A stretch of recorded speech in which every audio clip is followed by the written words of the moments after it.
എളുപ്പത്തിൽ എങ്ങനെ കുറഞ്ഞ ചേരുവകൾ കൊണ്ട് നല്ല ബൗൺസിങ് ആയ ജെല്ലി ഉള്ള ഈ മാംഗോ പുഡിംഗ് എങ്ങനെ തയ്യാറാക്കുന്നത് നോക്കാം. അതിനായി ഞാനിവിടെ ഒരു പഴുത്ത മാങ്ങ എടുത്തിട്ടുണ്ട്.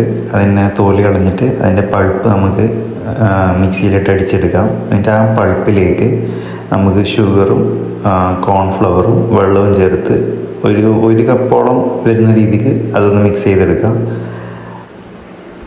അതേപോലെ വേറൊരു പാത്രത്തിൽ അതേ അളവിൽ ഒരു കപ്പ് മിൽക്കും അതിലേക്ക് ഷുഗറും കോൺഫ്ലവറും കുറച്ച് വെനില എസൻസും കൂടി ആഡ് ചെയ്ത് രണ്ടും ഒരേ സമയം ബോയിൽ ചെയ്യാൻ വെക്കുക.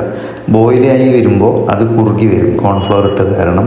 അപ്പോൾ ഏകദേശം ഈ വീഡിയോയിൽ കാണുന്ന കൺസിസ്റ്റൻസി ആകുമ്പോൾ എടുത്തിട്ട് അത് കൂളായി തണുപ്പിക്കാൻ വെക്കുക.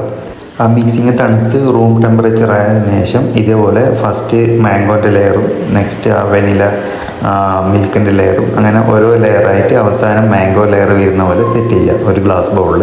എന്നിട്ട് അത് ഒരു 45 മിനിറ്റ്സ് ഫ്രീസറിൽ വെക്കുക. അതിനുശേഷം എടുക്കുക. താഴെ കൂളിങ്ങിലും വെച്ചാലും മതി, പക്ഷേ ഫ്രീസറിലാവും പെട്ടെന്നാവുന്നുണ്ട്. എന്നിട്ട് ജസ്റ്റ് ഒന്ന് കൈയോടൊന്ന് ട്വിസ്റ്റ് ചെയ്ത് ഇട്ട് കഴിഞ്ഞാൽ ഇതേ കണക്ക് ബൗൺസിങ് പോലുള്ള നല്ല അടിപൊളിയായിട്ടുള്ള ജെല്ലി ടൈപ്പുള്ള പുഡിങ് റെഡിയായി കിട്ടും. വീഡിയോ ഇഷ്ടപ്പെട്ടാൽ ഷെയർ ചെയ്യുക, സബ്സ്ക്രൈബ് ചെയ്യുക. Thank you. ഇൻഗ്രീഡിയൻസിൻ്റെ മെഷർമെൻറ്റ്സ് ഞാൻ ഡിസ്ക്രിപ്ഷൻ ബോക്സിൽ കൊടുക്കാം, അത് ചെക്ക് ചെയ്യാവുന്നതാണ്.